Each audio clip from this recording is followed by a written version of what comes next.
This week marks the final phase of Rand Water's 37-day maintenance of its system, which began on the 22nd of June. Joining us to discuss the comprehensive maintenance is Rand Water's Chief Operating Officer, Mahlomola Mehlo. Good afternoon, Mr. Mehlo. Thank you very much for joining us on The Full View. Let's start by confirming if the final phase has officially been completed. Is this in fact the case?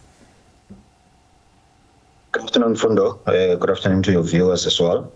Yes, we can confirm that the final leg of the maintenance work that started last month on the 22nd of July has actually been completed. The last systems which were impacted were the Mapleton system that supplies city of Tshwane as well as city of Ekurhuleni and parts of Mpumalanga, as well as our largest system, which is the Palmit system.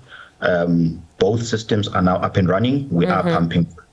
Okay, let's go to the water outages then. You've already touched on the Mapleton system, which generally would have affected those in Pretoria East. I'm sure you saw those reports that over the weekend they were queuing for water. Do they have water now? Yes, Fundo, we can confirm that, in fact, from the City of Tshwane's social media account, they have confirmed that as of this morning, 99% of the areas affected by the maintenance work had recovered. And by now, we should be talking even an improved number from that 99%. Our systems, as I said, we are pumping full capacity.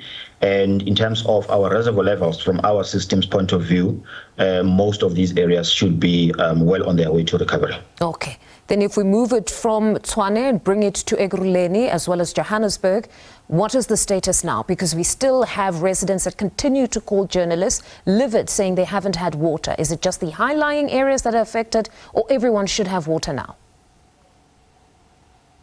Such system recovery happens in various ways. The first areas to recover will be your low-lying areas. What do we mean by that?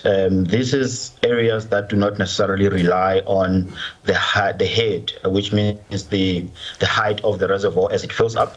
And as the water comes into the storage, the water will leave, and then those, in the immediate low-lying areas will immediately get water. But once the lines are fully saturated, you start picking up the levels of the reservoirs to now start catering for the high-lying areas. And I think this is why the messaging, across the metros has been that those on the low-lying areas need to use water sparingly so that the reservoirs can pick up quite fast so that we can also cater for the high-lying areas. For those who don't heed the call, it means then those in high-lying areas still don't have water.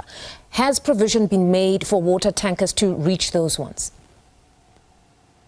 Well, Fundo, Rand Water, we are a bulk supplier of water to the metros. So our responsibility and our mandate is only when it comes to bulk. So we purify water at bulk. We send it to the municipalities in bulk, and the reticulation is then the responsibility of the customer. So equally, when it comes to water tankering, we do not provide water tankers as Rand Water.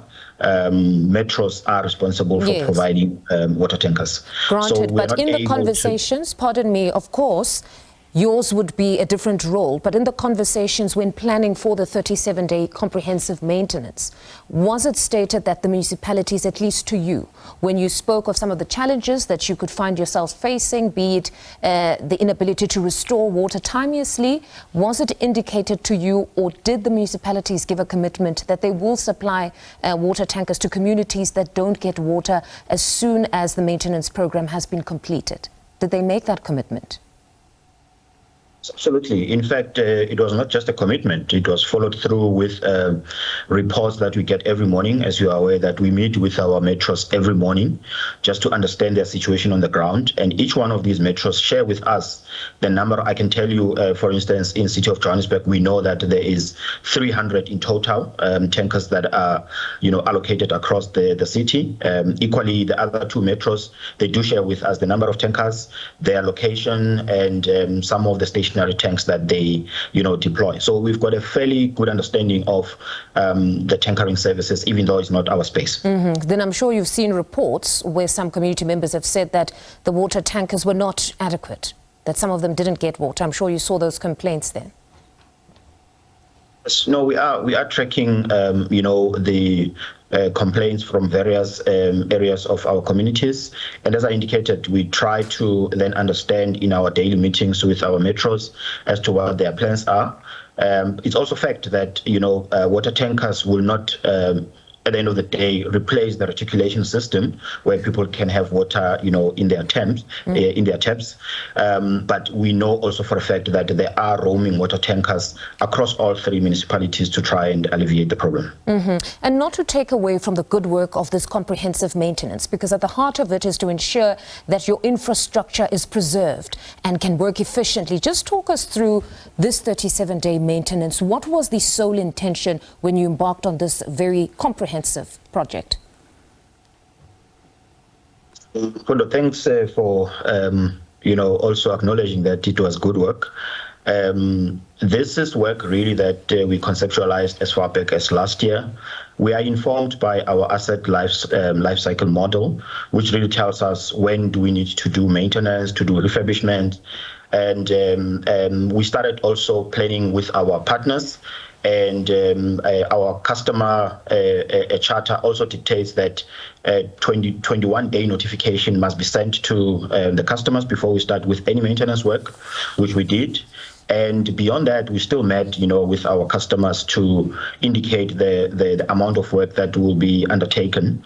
I must also indicate in terms of the resources, really we have men and women in Rand Water who have really sacrificed to make sure that most of the work that we did was actually completed on time. We were working around the clock. We obviously had to also employ some of the external resources in terms of the contractors that were on board, just to make sure that when we promise that it's going to take a certain number of hours to start and complete the work, we actually stick to that. I must also just quickly indicate that one of the lessons that we want to impress upon our customers is that when we communicate the duration, the amount of hours that we're going to take to do the work, that really excludes the recovery period. And simply because, as I just outlined, different systems will recover, differently, and high-lying areas will also take a bit of time. And this is also dependent on the cooperation of those on the low-lying areas to recover. So we really would want to, going forward, at least give some indication what sort of recovery are we looking at going forward. All right, Mr. Mehlo, thank you very much for your time this evening. Congratulations. You got over the finish line, complaints and all. Thank you for joining us this evening.